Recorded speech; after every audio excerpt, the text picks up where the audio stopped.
Hello साथीहरु, नमस्ते सबैजनालाई। आज चाहिँ Redmi Note 11 Pro को म तपाईहरुलाई अनबक्सिङ गर्न गइरहेको छु।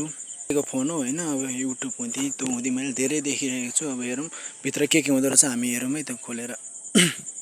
बिस्तारै अब यसको म खोल्दै छु। यसको साइडबाट म हेर्दै छु सबै कुरो।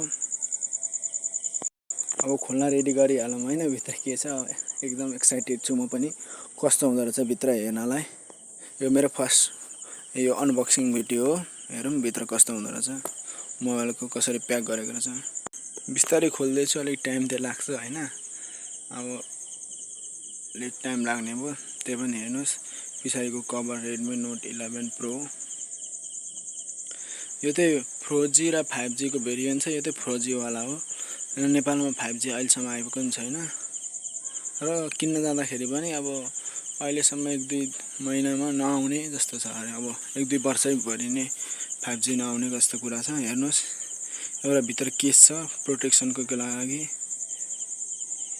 हेर्नुस् यसमा चार्जर र कनेक्टर छ, कभर पनि रहेछ।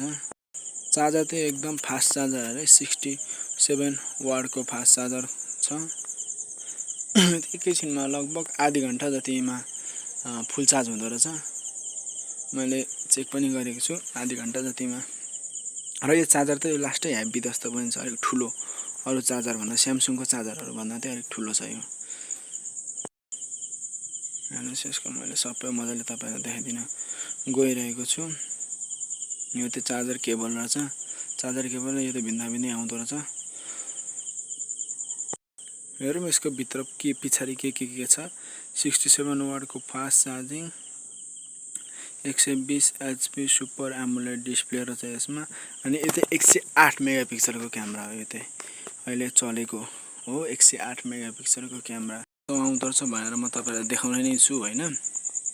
यो चाहिँ मेड इन इन्डियाको हो, इन्डियन ब्रान्ड हो, इन्डियन कम्पनी हो। यो चाहिँ इन्डियन कम्पनी त हैन, लगभग इन्डियाबाट यो चाहिँ मेड इन इन्डिया भनेर लेखेको छ। हेरौँ भित्र कस्तो रहेछ। ओ भाइ यो चाहिँ यसमा रहेछ हैन। मोबाइल चाहिँ हाम्रो चाहिने चाहिँ लट कलर पनि राम्रो खाले रहेछ हैन।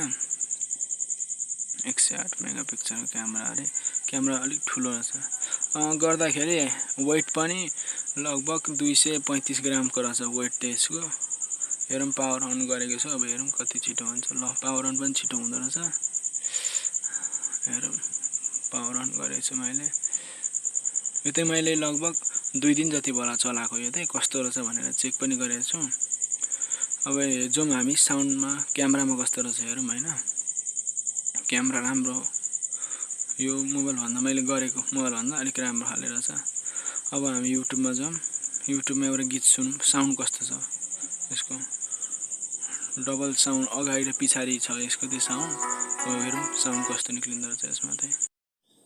लिएर नयाँ जस राम्रो खालको साउन्ड आउँछ। दुईटा साउन्ड छ यसमा चाहिँ, अगाडि माथि र तलको स्पिकर, दुईटा स्पिकर भएको छ।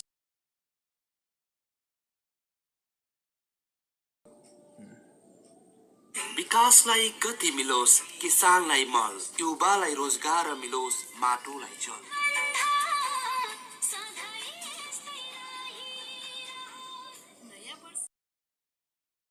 मलाई त जो साउन्ड त राम्रो लाग्यो, डीजे टाइपको साउन्ड आउँदो रहेछ हैन। मैले धेरै गरिनँ, अब कपिराइट लाग्छ हिन्दी सङ गर्ने बित्तिकै हैन। अब यसको जाउँ हामी क्यामेरा कस्तो राम्रो आउँदो रहेछ हैन।